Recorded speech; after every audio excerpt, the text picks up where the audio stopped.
to Creating a Monster. Now, I could not be more excited for today because this man is disciplined, he is driven, but most of all, he is sincere in everything that he does. I'm not going to steamroll his accomplishments. I'm going to let him introduce himself. So, Andy, go ahead and tell everybody about yourself. My name is Andy Pho. I'm an artist, a tattoo artist in Austin, Texas. I've been tattooing about 13 years, and yeah, I'm just always on a path of discipline, personal development, and just kind of being of service to people. So being on this podcast is a great honor. Thanks for having me on. My absolute pleasure. And sincerely, I mean that because I think discipline is one of those things that is hard to grasp when it comes to a creative mind because hmm it's so expected to just kind of live life by the seat of our pants, shoot from the hip, just kind of go with a natural flow instead of taking control. So, is this how you've always been, or is this something that you learned over the course of time to apply? It was over the course of time, and I think like a lot of kids, like we like to just be free range. We like to do whatever we like. Um, I didn't appreciate it at the time, but I'm really glad that my father was like a strict disciplinarian. Like he always wanted to make sure like you were studying, you were doing your homework. A story I like to share with that is like we used to have this giant whiteout board, maybe like 4 feet wide, and it was always sitting in the hallway of our apartment. And every night we had to leave our homework out. He worked at the hours that we were at home. So he'd come back home at midnight, he'd check all of our homework, he'd make notes on what was wrong, why we didn't leave out our homeworks, and he would leave space for you to like write a response so that when he woke up, he would see it. Sometimes he'd wake up before we leave to school and he would have a good word with you on whatever the question was. And I hated that part. He would always sign all of our homeworks. The teachers would always question and wonder why, what's this signature on there? But it's my father checking my homework. And he did that from third grade, all the way up until he passed away when I was 16, about like, 10th grade or so. And I've always appreciated that about him because like he cared enough to make sure like I was on top of my shit. And even during the summertime, before we could go out and play, he would make us get a newspaper, read what was going on, write a current events article for him so that, we had a grasp of what was going on in the world. And I just hated doing that, but it showed me some different things. The discipline of, being focused, caring about what you do, delayed gratification, of just like doing the work before you got to go and play. On top of that, he was an entrepreneur. I'd say like a failed entrepreneur. He ended up, just working a regular job afterwards. But, he taught me what it was like to, work long hours, how to interact with people. And, it wasn't until it's been 20 years since he passed, the past couple of years of me owning my own tattoo shop and operating a business that I began to appreciate him and understand him a lot more. Yeah. I I always love that because I'm in a similar situation where I was raised in a very government military based family and I was the outlier. I had the whole like carried a chip on my shoulder about like the disciplinary actions or the I had really bad problems with authority. You know what I mean? But looking back at the timeline of everything, I didn't realize that a lot of those lessons were slowly becoming more and more a part of my natural state. And it really became like the measure twice, cut once thing that's just hardwired into me now. And so now like I can look back on it and I'm riddled with like the value and the appreciation for what it was I went through because a lot of artists don't have that growing up. They have sometimes the exact polar opposite.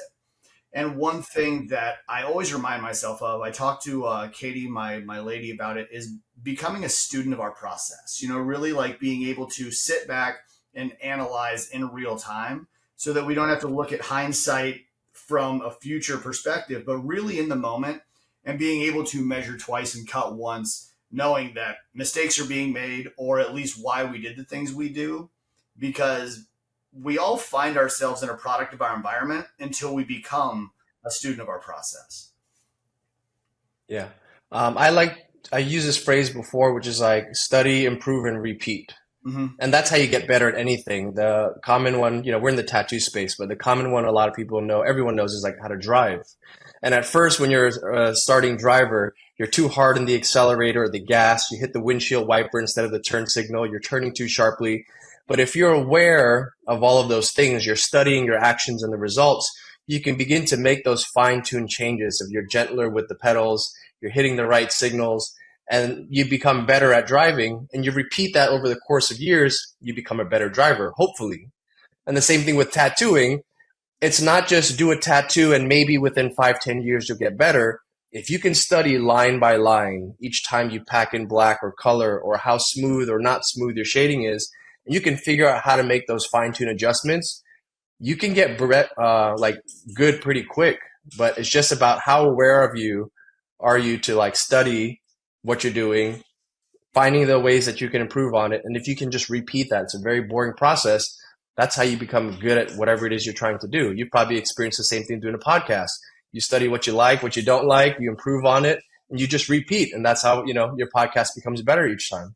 Yeah. And I mean, I'm a firm believer in like success in any aspect is an inside job first, like we can apply it to our fundamentals of tattooing all we want. 99% of people who watch this podcast or any of the other ones are doing it for tattoo information. But I think the thing that's neglected and overlooked is how we take that same practice and we apply it to our lives outside of tattooing, because then we create the habitual actions so that it becomes the natural state for how we go about doing our craft, how we build our careers. So Yeah. I guess going back to part of our beginning conversation, was there ever a rebellious Andy that had to take a step back and start to apply that measure twice, cut once, maybe take the foot off the gas a little bit so that you can start to apply a little bit more of the thought action into what you were doing to get to where you are today?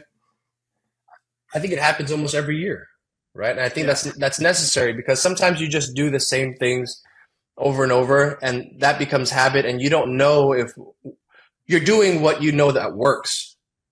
And that's why you're at wherever you're at. But until you stop and make that assessment, you may have to change a few things. And even like starting with my wake up time, it's changed throughout the years. Like before, waking up at 6 o'clock was early, and I would wake up an hour earlier before 7 so I could paint, so I could study, and I could draw. But then that had to change when my daughter started going to school. And, I would need to change my wake up time for working out. And then I would want time to read or to meditate. And it's gone as early as like 2:45. And then I would just wake up frustrated and go like, what the fuck am I doing? It's midnight right now. And I'm sleeping throughout the day. I'm sleeping while I'm playing with my daughter.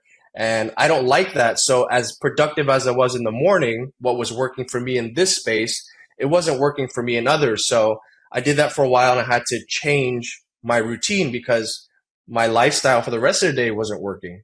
And even as recently as this past couple months, I don't have a day off. Like I work out every day. I try to do art every day, but I'm now coming to give myself that permission to sleep in on a Sunday and to not work out and to have full rest. And I feel like shit for doing that, because that's how my brain was embedded, which is like, you have to do this thing every day. But if it's not working, if I'm falling asleep again, preparing for a client, if I'm falling asleep while I'm playing with my daughter, like that's unacceptable to me. So is what I'm doing, that discipline, actually working? And I can get my morning things done, but the other parts of the day are not going right. So I'm constantly adjusting. And I really think that's what discipline boils down to, is like fine tuning and adjusting to what works for you. Like as an artist, as a person, as a parent, what do you need to be successful and happy in life? And it's not what the next guy is doing. I've copied the next guy for a long time because I have a lot of mentors. I have a lot of inspiration, and I want to pull what works for each of those people. But at the end of the day, I came to a point where I was like, I'm going to take a break from mentors and inspiration and motivation and really put everything in front of me and like test each thing. Like we're in a sandbox, and does all of these things work for me? And I'm at a point now where 4:15 is my wake up time. But if I need that extra hour, I'll wake up at 5:15 because I have to tattoo later in the day, but I still want my workout in. And if I can't do my morning drawings, I know I'm going to be tattooing later. So for me, it's like, I need my art, I need my fitness, I need my mindfulness. If I can get those three things in, I feel like I've had a disciplined and structured day. I love all of that because I'm still in that position where so my son is 16 months old. He's Mm, in bed by 8 p.m. You know, he gets his good 10 hours. So I'm usually in bed not long after him, gives me a chance to hang out with my lady, do some reading, writing. If I have like personal art that I want to work on, I still have that window. I'm still waking up at about 3:15 because I need to get my fitness in. When I don't, it will negatively impact the rest of my day because mhm. so I was about 300 pounds about 2.5 years ago. I was a big boy. I was lost. I was eating out of convenience. I was miserable, heavily Yeah. still active in the party life, and so I needed that. I am on a war path. Everything is all or nothing for me, and I had to change a lot of my belief systems. But like you said, that's not sustainable forever. You know what I mean? Because then you can carry a lot of aggression with you and apply it in the wrong places. And that's the realization I've come to lately. Is when I do this life is a battleground and I'm on a warpath thing, I can't come home from a long day at work and have that same belief system when I'm in my family dynamic. You know what I mean? So I had to adjust my dial, know where the intensity is necessary. And just like you had said, like being able to be in a position to where you can clearly edit and audit in real time, knowing that you're not sacrificing the wrong things, but you're allowing time for your own availability, your own freedom, the things that we require for, like, you need a little bit more rest. Run it, but at least you put in the groundwork to know that's not going to control the outcome of the day. That's just what your mind and your body require is a really good place to get to. But how would you recommend people get themselves to the position of being able to have that self control and that self awareness? I think it always comes down to who do you want to become and how important is that? Yeah. And I work with a lot of different artists. A lot of people message me to ask about, their routines and what helps for them. And I can tell them my schedule and what works for me. And they may feel inspired and motivated to do it, but Mhm. I say turn that motivation into action. Like, do you really want it? And a lot of times we see something, it might be a lifestyle, it may be a physique, a body of art, and we want that. But until you're tested with it, you'll really get to know yourself. And I'm like, I don't really want to work out like that. I don't really want to wake up and spend time on my art like that. But if you knew who you were or who you are and what you want to become, then you say like, I need to get this drawing time in because that's when you're a better artist. It's important to me.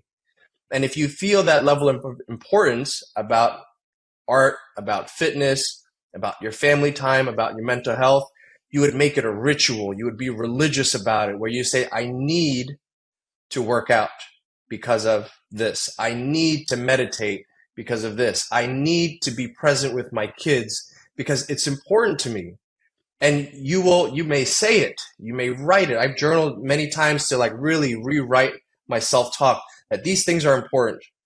Then when it comes time to do the thing in the morning, in the evening, in the middle of the day, you're going to get tested and you have to like reestablish who you are and how important that thing is. If you can establish that, everything else gets out of the way. When I started tattooing, I found this Will Smith video on YouTube and it's still out there. I believe it's called Your Words um, and Thoughts Are Physical or Have Power. And it's like a 10-minute montage of all of his different sayings. And one of the things I remember was like, just decide who you are, what you want, and how you're going to do it. And the universe is going to get out of your way. I say that when you decide who you are and what you want, you get out of your own way. Like you will do the things that you need to do because like it's in you. I have to do this. No one has to wake you up or like check in on you. Like you have to do this thing because it's important.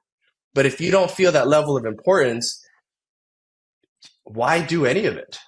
So some people who don't have that, who are struggling with the fitness, the art, whatever your thing is, your family time, the drinking, the smoking, really have a quiet sit down without, all the inspirational speakers on Instagram and like sit with yourself and like know what works, what doesn't, who do you want to become, what you don't like about yourself.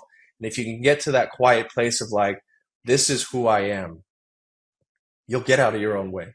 Yeah. I I love all that. I love specifically that you utilized the term ritual, because that's one thing that I have to remind myself of. I just have to do something as simple as changing verbiage. You know what I mean? Like, I don't say work life balance, I say work life alignment, because there's no metric system to determine where you're equally balanced. Because sometimes you can go a little far off the deep end, and before you know it, complacency occurs. Where when you're aligned, everything that you do is moving you in a vertical path, but it's all fulfilling and rewarding. Once you get to that point. And so I loved everything that you had said, because it's so important to be able to take a step back, become very analytical, understand the difference between your needs and your wants. Because I think that balance really helps us lean pretty hard into what we want. We want more clients. We want a better body. We want more confidence. We want more money. But what we really need is the starting stages of motivation. What we really need is to put purpose and meaning and reasons why behind the things that we want. You don't just want money, you want financial freedom. You don't just want clients, you want, in the grand scheme of things, the validation, and also the engagement, the relationship building.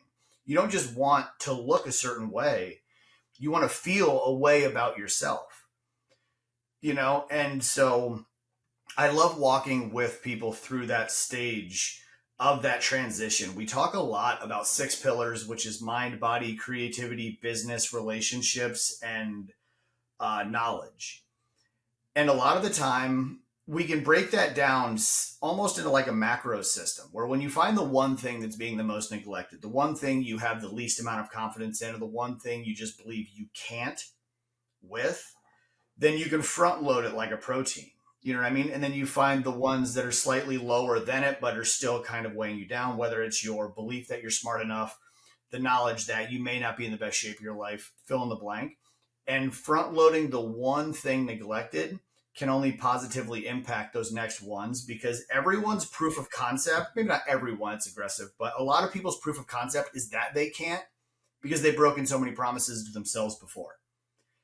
And so it's about little tiny like promise changes, like making a promise, keeping a promise. And then all of a sudden you start to have proof of concept that you can. And then you're off to the races. Then it's a lot easier to be able to look at yourself with who it is you are, and accept it, so that you can design who you want to be and how you have to become it. Yeah. Yeah, there's a lot of I always try to change a lot of people, but there's some people that have a hard time just getting started, right? Figuring out what's important to them, changing their belief system. And it's just getting started with whatever the thing is. So, when it comes to fitness, it's like, well, how do I get started? I failed so many times, or I don't know where to begin. Mm-hmm. Just do 20 push-ups. Just run for a quarter mile. Just start walking. Just do something small. And if you can check that box, it's done. You did fitness for the day. If you just want to start drawing, but you don't know where to begin, start drawing, a stick figure. Start drawing whatever's in front of you, and like do it for 5 minutes. And you were drawing for 5 minutes a day. You check that box, and you check enough of those boxes every day. You become the person that's doing 20 push-ups every day for 10 days, for 30 days. You're drawing for 30 minutes, for 2 months, for 6 months. And those things add up. It becomes like a part of who you are. Sometimes we set these big goals, we want to run a marathon, or we want to, do a big painting, or whatever your thing is. Like, sometimes it's too big because you haven't proven it to yourself before. So you just start with the small steps. And if you can do that every day, yeah, you rewrite your patterns, you make it a ritual. And now it just becomes like that much more important, and it molds you into who you are becoming. One thing that I started saying at the turn of the new year, new me crowd, is goals are only valuable if you have a system to create them. Like, a lot of people have a new year, new me, like a New Year's resolution, but then they don't even know how to take the first step. Like, success towards anything is a mile long and a foot deep. Once you get that first step going and you know the path to take, you have a system in place. That's when you start having the belief in what's possible. But like you had said, a lot of people, not everyone, a lot of people, some people, they have a hard time just knowing where to start, where to step. The safety net is necessary for a lot of people who have not faced opposition, or are stuck in previous oppositions that they've experienced. And so having a mentor and a guide like yourself is so important, because then there is kind of maybe not a safety net, but at least a guard line. You know what I mean? Or like and I think that's one thing that a lot of people have a hard time trusting in, is that they can believe in themselves to be guided in the right way, that they can actually start taking those steps through the roadmap to whatever success means to them. And whether that's a monetary outcome, some sort of experience, being able to travel, being able to take appreciation in what they look like, the health that they have, both mentally and physically. It really just boils down to understanding the roadmap to get there, and knowing that you have the right navigational system to keep you accountable to those actions. I think the roadmap is actually easier than most people make it out to be. Like it's your Mm-hmm. resistance. My one of my favorite books is The War of Art from Stephen Pressfield. Yeah. And it's like, you know what your resistance is. My resistance for a long time was art. I've always considered myself a tattooer, a technician. I never considered myself a tattoo artist because I didn't really do, since I started tattooing, much art outside of tattooing. I didn't really create anything original other than render art, copying photos and creating compositions. So I consider myself a tattooer. So I always knew that I wanted to work on my art so that I could get better, but I didn't have time because I was so busy tattooing. I was good at what I did, but I wasn't good at what I wanted to do. So I knew that the resistance was there, the roadmap was there. Like I know where I had to start moving, but I didn't take the action to do it. I stumbled across The War of Art. It's a very short book, easy to read. And once I understood that the resistance is always going to be there, the resistance is going to be the way, the obstacle is the way, is another great book from Ryan Holiday. Then once I finished that book, I put the book down. I started to come up with, well, I don't have a drawing table yet. What am I going to draw? What time am I going to dedicate to it? I was like, no, like that is part of the resistance. I got a sketchbook, I got a pencil, and I just sat on the floor and I started to draw. Well, what came to my mind was Yoshi. I was like, I'm just draw Yoshi. And it was just so simple. And it didn't like, how is this applicable to tattooing? But it didn't matter. All I knew was the resistance was drawing. So I started to draw. And once I did that for like 20 minutes, I was like, oh, when's the last time I did that? And I was like, I have to stack this habit every day. So then it became every day, draw something. And it was on the floor until I earned a table. It was about a week long. But I was drawing on the floor of this studio here because this room was like a fitness room. I had all my equipment in here. And afterwards, I moved all the fitness stuff to the garage. I bought this table that I have here. Now I've earned a dedicated space to draw. Then I earned an easel and paints. And then that became like my daily ritual. But I already knew what I had to do. The same thing with people who like, I know I should quit drinking. That happened to me many times. Plenty of times I would drink and I would wake up with a hangover and I'm like, I want to quit drinking. Like I would never do this again. But a couple of days goes by and you want to have another drink and the same feeling comes and it's like, you know what you're supposed to do. So take that next step. And sometimes it's the inaction that is the action. It's not doing the thing. It's not stuffing your face with the food you're not supposed to eat. It's not drinking. It's not smoking. That is action in of itself. But sometimes it's the other way around. You have to go and do the thing to get to the garage to do the workout, to sit in front of your easel and start with that first brushstroke. That's the hardest thing. So I realized that I was running from my art. I would rather run 2 to 3 miles every day. I would rather plan for a 100-mile run. I would rather watch videos of people doing these amazing physical feats instead of sitting there and developing my art. So the resistance was very clear. I knew what I had to do. And once I just put pencil to paper, once I started to just wake up and get into my gym, that's the roadmap. And then once you become excited about the process, like I'm excited about working out, I'm excited about drawing, you will naturally begin to study what you're excited about and you create your own path. You can't see the whole path, but you see the next step in front of you. That's all you have to do. Yeah, I absolutely love that. I mean, so a lot of the time when I have these conversations, it is focused on the lack of self belief. It's focused on the physical things that we need to focus on. It's focused on the knowledge or the business. But I love the fact you said that it was the art that you really wanted to prioritize, because I don't think a lot of people.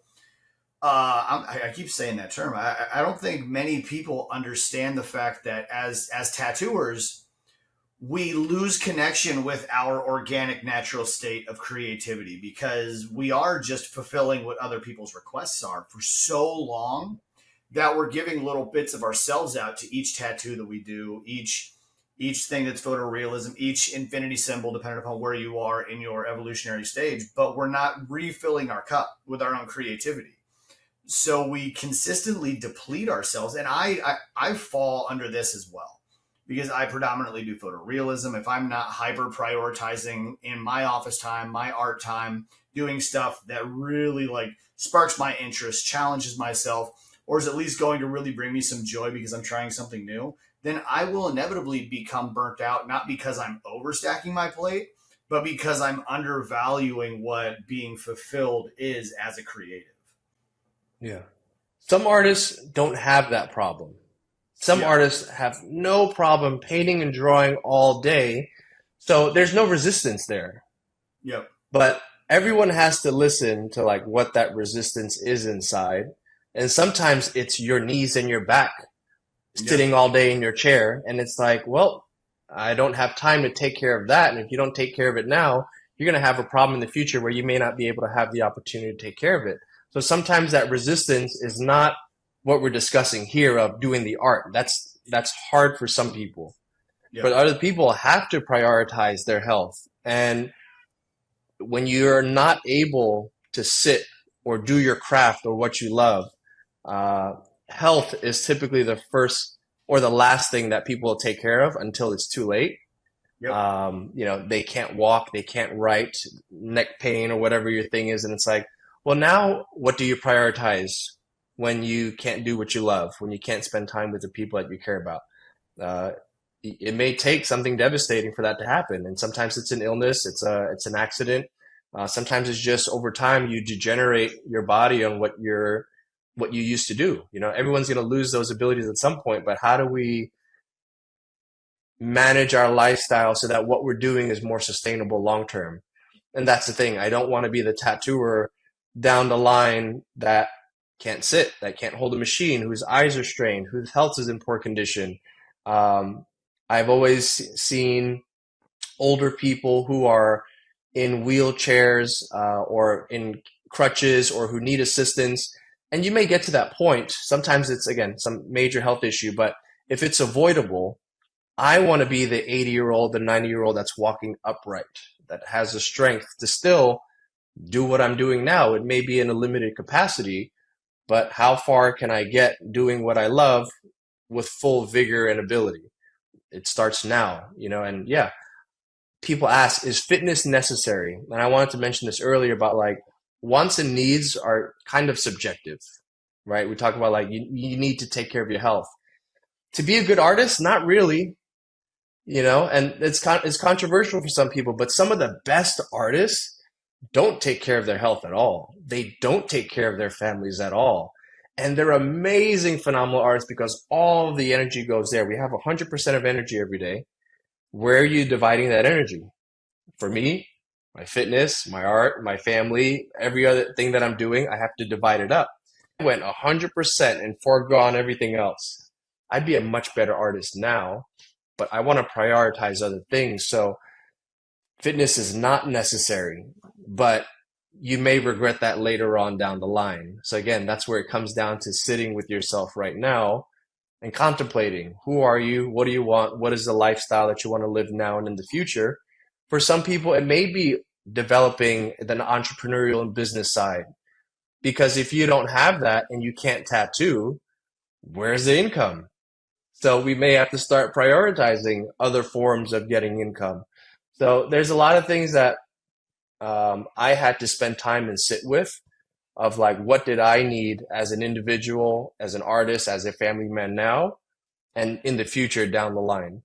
Yeah, and I love that you had brought up the fact that there are amazing, like very well off, very productive tattoo artists who could do amazing, beautiful work all day long. And that's kind of what created the conversation that I primarily have around success. What does it mean to a creative to be successful when we take the badge of tattooing off? Because a lot of people will view the success for if they can provide, if they can protect, if they can do those things, or if they can be supportive, if they can be someone's piece. There's so many different variables, but the one conversation that I love to have is if you can make all of the money you could ever imagine by producing all of the art that you ever thought possible, but then you go home and your significant other is miserable and he or she's slamming cabinets and there's a disattachment and your kids don't really even know you that well. They're thrilled you're around, but then your mind is always elsewhere. Does that mean you're successful? Obviously, in my opinion, no. But everybody does have a different like viewpoint or belief in what success is.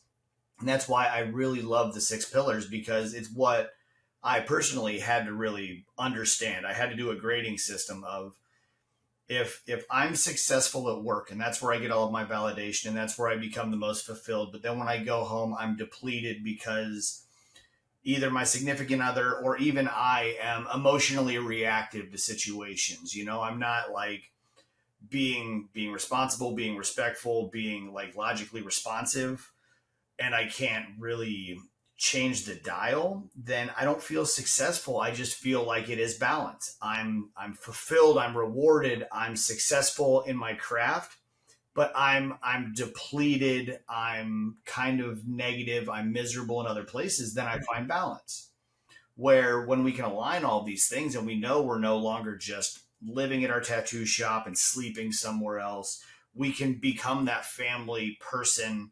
We know that we're able to prioritize our nutrition so that we can see the long game, like you had said, like knowing that when I'm 80, I'm not worried about like where my toe tag is going to be punched ideally, like all these different variables, playing the long game and knowing that the people we love are prioritized. We have the right people within our lives, that we treat ourselves with a level of respect, appreciation, and also our creative state can be more organic, more natural, and still produce the same art, the same quality, if not better, because everything else is very rewarding. Then that to me is success. You know, it's not just about the money or the client acquisition as much as it is the fact that the experience of all of it is very aligned and always taking me to the dream life that I'd always kind of imagined. Yeah. Success, I'm with you on a lot of points. As I've gone on my path of personal development, you know, being an artist, my spiritual journey, I feel like for me, the level of success that I want to attain is the mindfulness area in everything that Mm-hmm. I do. We're never going to be at this place in our lives where it's like a tensionless state where we're going to, at first, a lot of artists want to just, I just want to be happy. I was there too at one point. I just want to Yeah. be happy. But so long as we're alive and we're striving, I don't think we'll ever be there. I think number one, artists are never really happy with the work that we're doing. I Mm-hmm. think we're so self-critical that we don't like what we're doing. We appreciate it, but we want to change it. We want to get better. So like the mindfulness in knowing you got to create in the way that you wanted to is a success. I got to tattoo today. I got to study. I got to improve on it. I'm a success already. I may not be happy with it. My client may want to make some changes or but it's not going to be this tensionless state. Same thing with relationships. Like I want to be aware that we're in a good place in our family, in our household. I want to be aware and mindful that some things are not right. And as we have kids that grow up and they have their own problems and situations, we're going to absorb that also. No tensionless state. But am I mindful enough to be aware of that problem, that situation? Am I personally developed enough? Am I emotionally mature to know how to guide them and myself through this? If I have those levels of awareness, I feel that that is successful. When we don't have that awareness, oh, shit's going to be more than tension. Like there's going to be more than tension. There's going to be carelessness. You know, there's going to be emotions flying all over the place. So that's where I'm at when it comes to the success part of it is like, can I be aware and mindful of everything that I'm doing, that it's with intention, that I'm aware enough that it's not going to go the way that I want, but I know that I can respond to a situation instead of reacting. If I can do that in every situation, I can make the right responses to my routine, to my art, to my life, and I'm successful because I'm responsive rather than reactive to everything. I'm making the Yeah. right choices no matter where or when in my life I'm at. And man, I absolutely love everything you say about it. The one conclusion that I at one point had to come to, what really changed my trajectory or my path, was realizing that happiness, love, success, they're not destinations, they're byproducts of the momentum that I can maintain, knowing that I'm being fulfilled, I'm being challenged, and I'm consistently like proving myself that I can.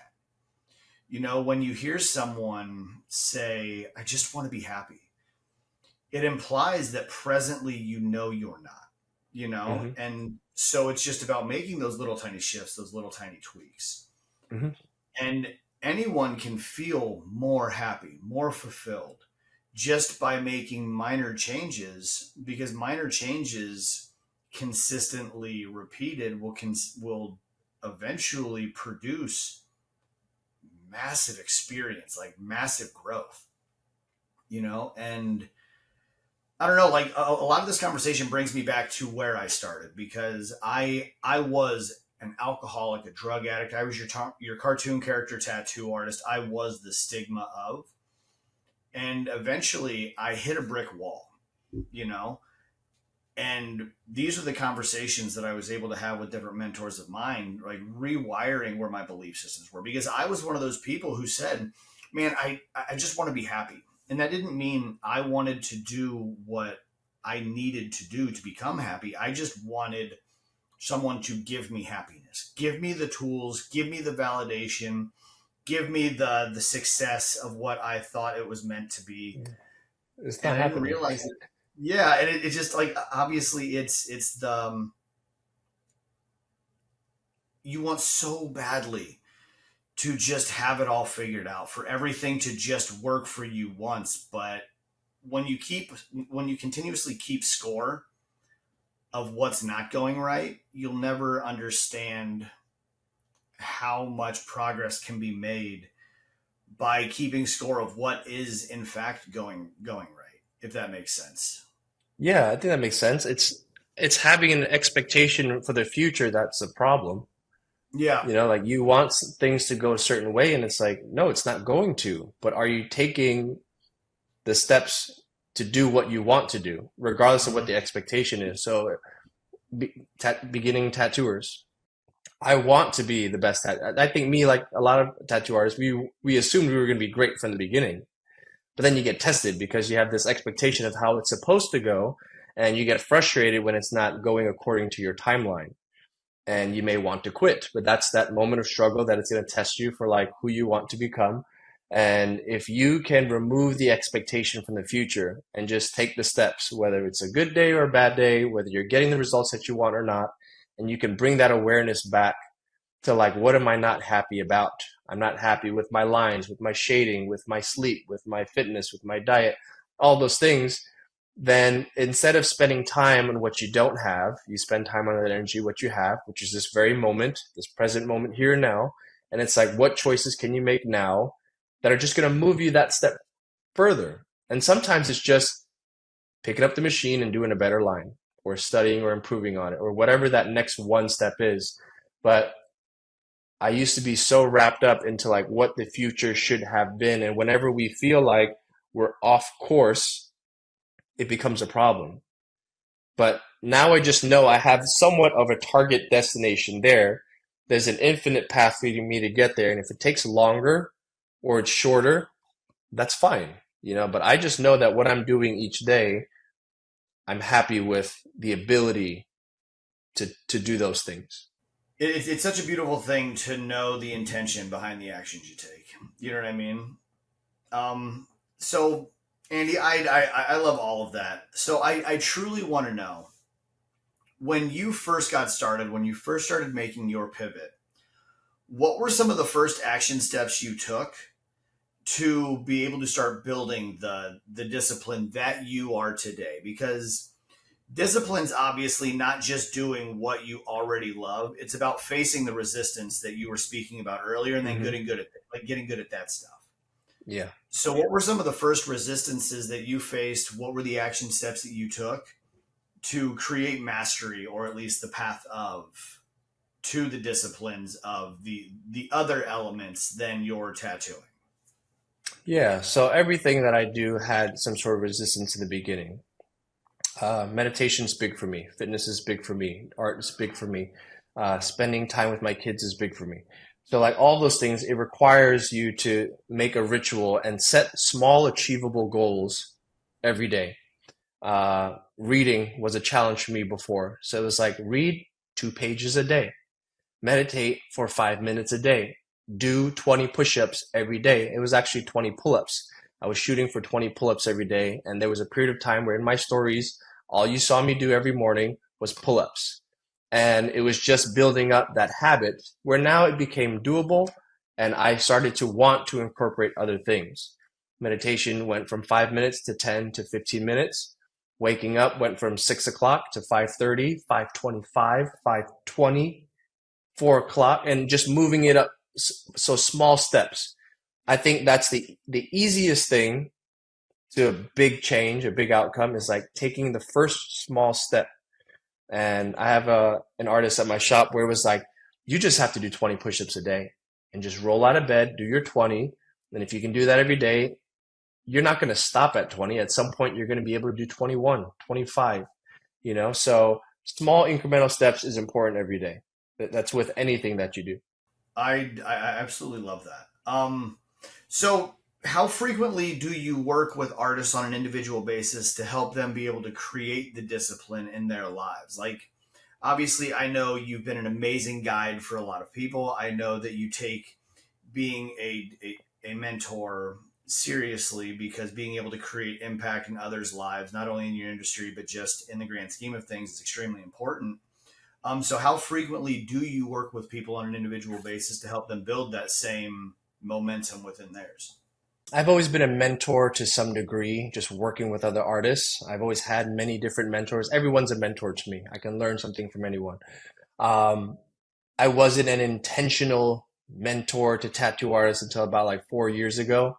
2 years ago, I was really doing some one-on-one, some group programs, and it wasn't until end of last year that I decided to roll back on the mentoring, cut down on the amount of people I was mentoring because I realized I was a better mentor online than I was offline. I had artists with me that I wasn't putting enough time and energy into. So I'm not doing any many one-on-ones now. I'm still doing like group in-person workshops, like once every 2 months at Upside. But really, my time and energy is spent now developing the artists that I have at the shop. With artists that are like DMing me, I'm happy to always just reply to messages and help guide people to the best of the time and energy that I have. My big thing has been doing more with less. I so want to do so many things. I want to start my own podcast. I want to be able to like do bigger group teaching sessions. I want to do more running and physical activities, and I want to do more art, like everything. I'm learning the piano now. I just want to keep doing more. But I know that with 100% of our energy every day, I'm spreading myself too thin, So even with the people that I was mentoring, I didn't have enough energy to give back to them. I was losing time and energy with my family, which is so important to me. And I understood that for me, I needed to become the person that I needed. Like I needed a mentor that was fully invested in me. I needed a father that was fully invested in me. I needed to have those things. So I want to be that to my kids. I want to be that to the artist that works with me. I want to be able to create, to become that artist that I know I can be. But if I'm busy uh, doing other things, I'm just gonna lose out on the things that I really need right now. So it's just carefully saying yes to some things, fewer things, and saying no to a lot of things. And I'm so inspired and motivated to like want to take on a new challenge. Like that's in me naturally. I talk to plenty of clients and they're running ultra marathons and they're doing these different competitions and events, and I want to do them. But I know if I say yes, I'm saying no to the things that I really care about. So not a lot of time with one-on-one mentoring, but it's a lot of time and energy to mentoring the people that are within the space that I have right now.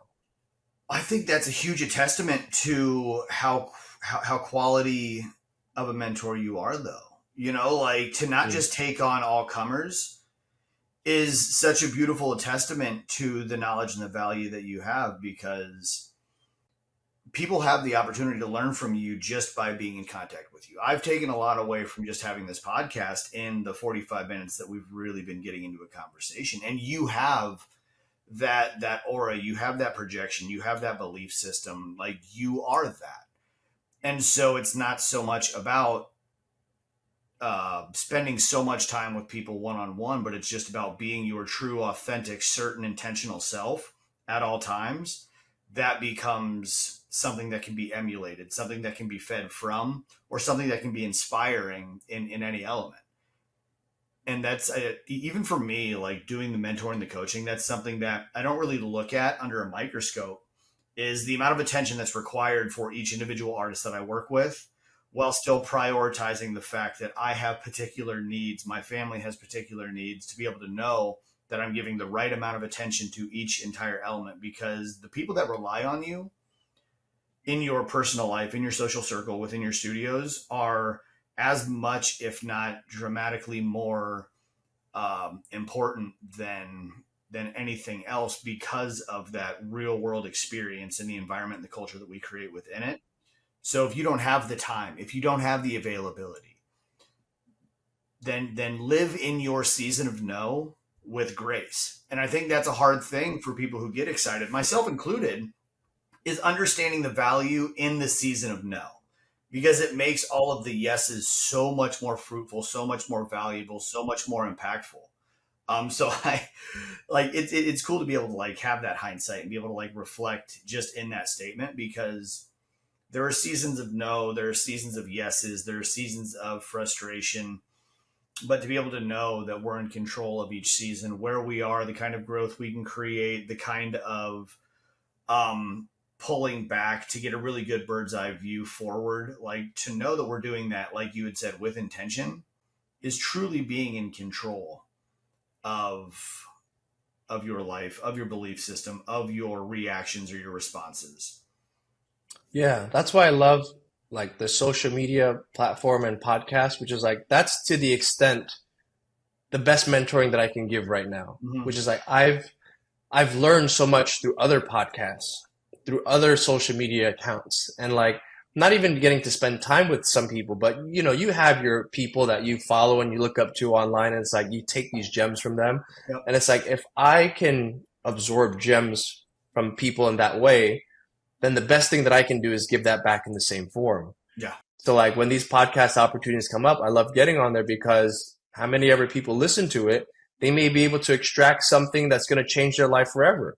That they may not need to spend some one-on-one time. Like this may be the bit of information that we need to now make that big shift in our lives. And sometimes the best information is it's right there in front of us. We have access to all the information, to all the guidance, to all the mentors. Like so much free information is online, but we're just looking for something somewhere, but we know like it's right in here. The information I like talking about the real life algorithm. Like you'll know what your resistance is, where your frustrations are, where your inspiration lies in real life and online. That's your algorithm. But are you willing to actually pay attention to it to make the adjustments that you need? And there's just so much noise out there that, again, that's why I really value the meditation, the mindfulness aspect, because if I can tune out the noise and tune into the space, I can come out of it and make better decisions of what is really aligned with what I want to do. And sometimes we have to realign because like we're constantly sorting through noise. So being mindful of like what we're consuming and what we're putting out, again, that to me, we go back to like the fundamentals of success. Like I'm very mindful of what I consume and what I put out. You are a very inspiring individual, Andy. Like this was Thank you. one of those like one of those podcasts I've sincerely been looking forward to because I have taken those little gems away from paying attention to not only your content, your belief systems, your life story, and everything that you've been able to create so seamlessly because of the authenticity. And I think that's something that a lot of people could learn from solely because we live in this culture where people have a hard time separating persona with personality, influencer over individuality, and to Hmm. know that they are making the next right decision as opposed to unintentionally chasing trends, not only virtually, but also in their own personal lives, Hmm. and you have eloquently been able to give really good guidance just in this hour on how to pinpoint, how to put things under the microscope for people to be able to see that these are decisions for me. These are my wants, these are my needs, these are what I'm capable of, and these are how I find the audit and the edit to know what steps can be taken immediately so that we can create the person we know we're meant to become. Hmm. And no one's gonna know that except for you. Yeah. Like there is no one out there like me. I can take a bit of guidance, and I've had a lot of mentoring, but that guidance and mentorship is going to come from that path. And I can go in a general direction there, but at the end of the day, I have to always come back to who I am, what I want, and how I'm going to move forward. And everyone else has to do the same thing too. Like no one is going to tell you what to do. You don't have a scapegoat. You're fully responsible for everything that happens in your life, for every decision. Even if someone gave you guidance and you take it, you don't like the way it turns out, that's your decision wherever you're at in your life. And that's hard to accept for a lot of people. I was once in that position. I know a lot of other artists that were in that position. And once we begin to take full responsibility for everything of how we feel, how we live, how we think, how we act, it becomes a scary place because now whatever happens next, we know the burden's on our shoulder. But there is a freedom that comes with that of just knowing the rest of it is in my hands. Let's remove the expectation and take the next best step forward. There's a particular agency that I work with, and I help them design their ideal avatar. And the way we do that Mm-hmm. is by taking a good hard look at ourselves first, not just painting the picture of an ideal character, but our avatar is a mirrored version of ourselves based on the pain points, the struggles, and the goals. And I Mm-hmm. think that has a lot to do with it just based on the accountability aspect of things because me, for instance, would carry a lot of my old pain around as a suit of armor, but all it did was hinder my ability of facing fears moving forward. It was my safety net to remember what I had been through from a negative perspective, not utilize what I had been through to help me be able to adjust and address my struggles presently so that my goals were a probability as opposed to just something that was unrealistic, And I think that's once you can become accountable and you can take responsibility for the pain, whether it was your fault or something that you had been through, it's our responsibility to face it, to adjust it, and to be able to move forward from it stronger. That's how we know that the struggles that we currently face are not going to define us the way the pain previously had. That's how we create, in my, like, the way I say it is the superpower of resilience, to know that we can consistently see forward instead of living backwards. And it all does Yeah. start with responsibility. It all starts with accountability. Hmm. And yeah.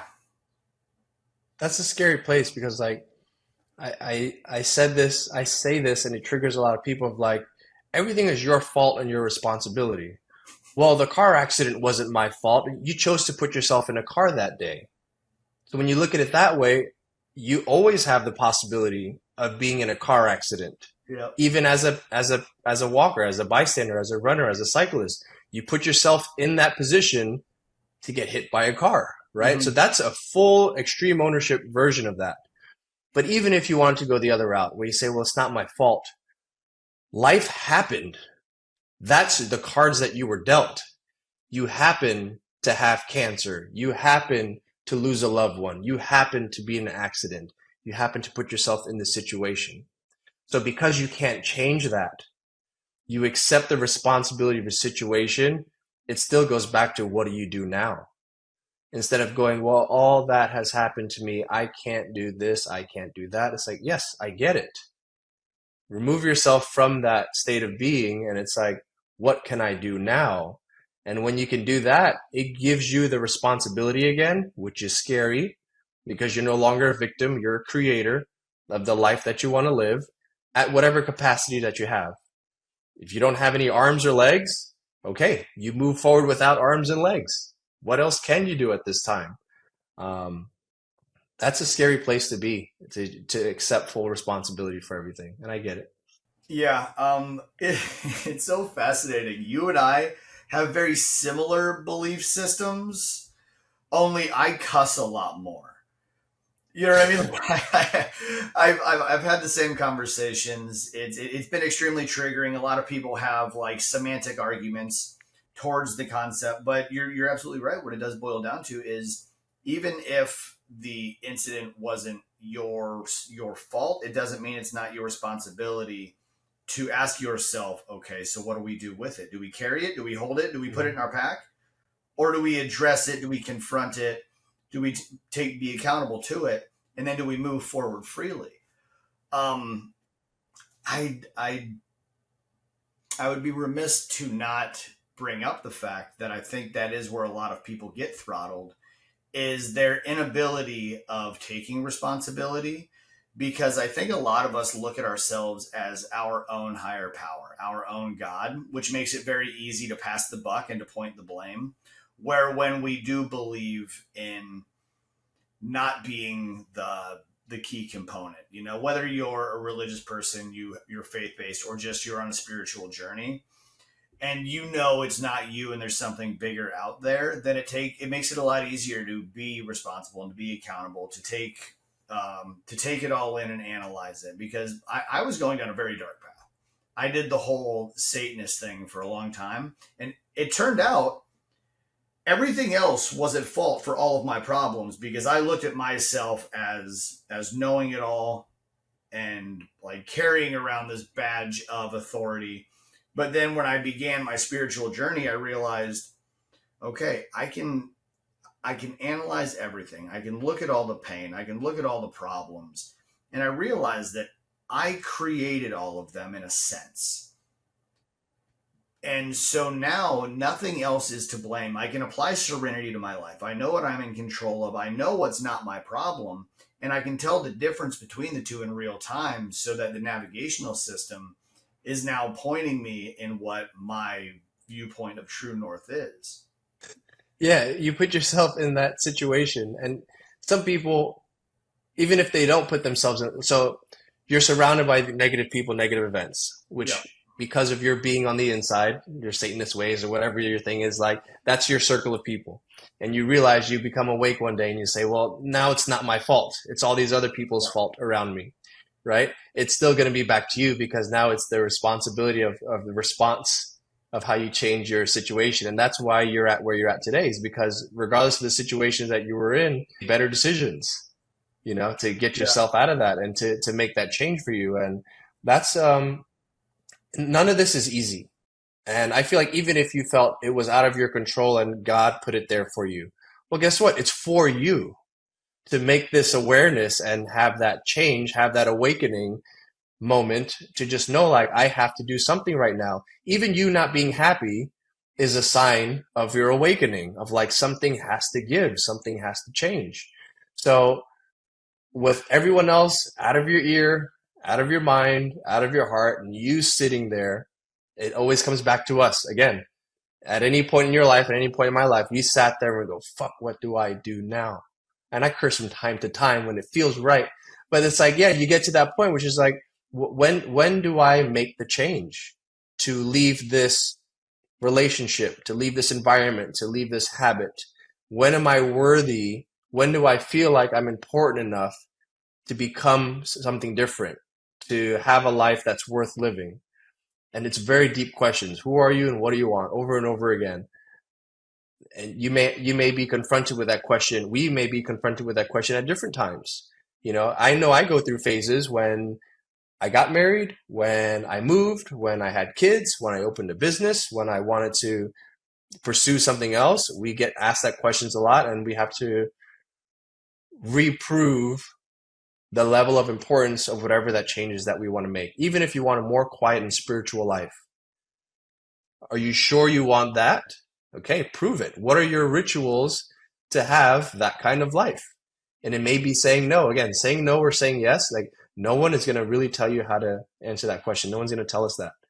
But we have to be able to listen, and cultivating that awareness. Again, that's success to me when we get to that point, because then you're doing everything within your power and your being. Yeah, well, I think that's the important element. Like when I started my personal spiritual journey, it put me in a position to have to actually start to do stuff.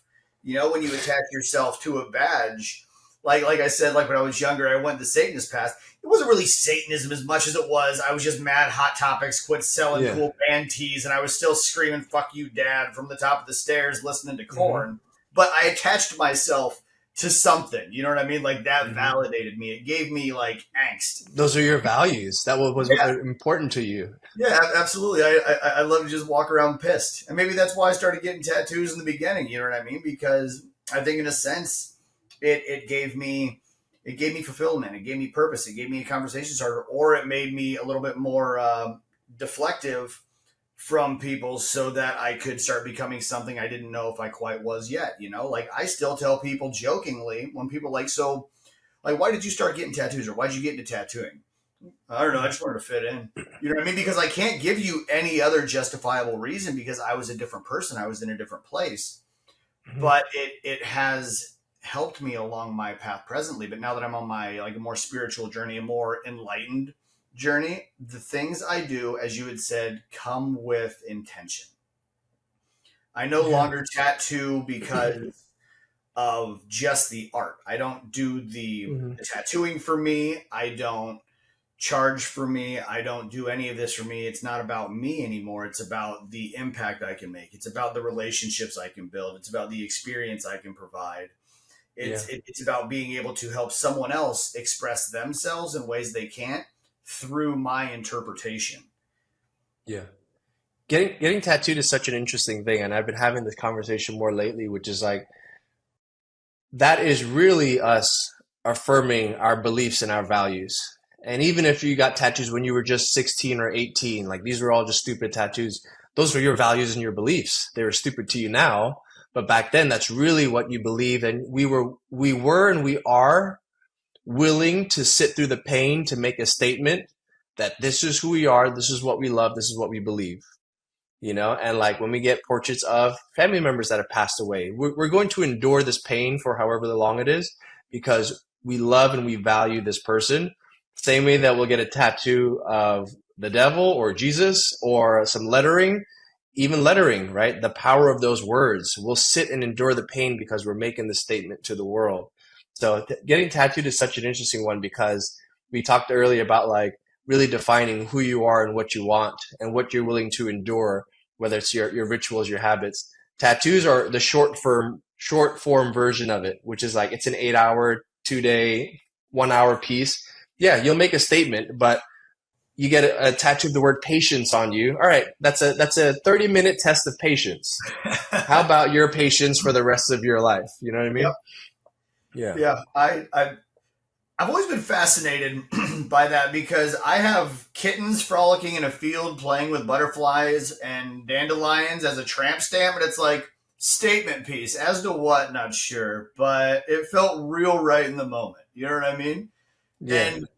But I think that's what it really does boil down to. I don't think there's a defining moment. I don't think that there's a testament to my personality trait. But those kittens are really fucking cool.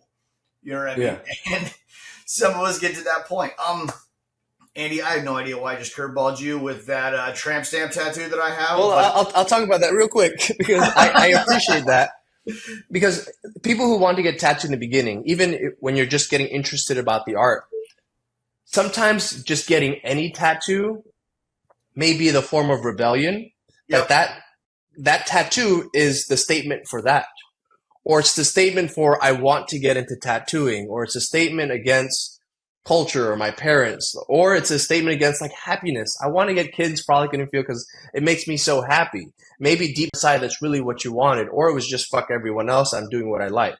So subconsciously, you made that decision. Consciously, that's what you put on your body. Yeah. Oh, and you know, partly what it was I used to have a giant satanic demonic tattoo.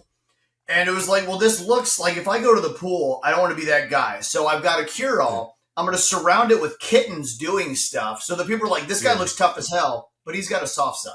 You know what I mean? I figured that was going to make it work out well. That's a testament to who you are. Right? Oh, absolutely. Andy, man, this has been an amazing conversation. So if people want to get a hold of you, people want to be able to have a conversation with you and get into your creative process through your tattooing, how do they get a hold of you? Best way is through Instagram. I think as of right now, in this day and age, that's where I'm at most of the time. Whether that's the platform that's available many years from now, if this is on YouTube, YouTube's great too, but Instagram is currently where we're at. Perfect. Well, this has been an amazing experience, man. I cannot be more thankful for your time this morning. Please, everyone, do not forget to subscribe and to share this podcast. I want to be able to have these conversations. I want people to be able to grow with the amount of momentum that we have on these talks. Thank you so much for everyone joining us today. We will see you next time.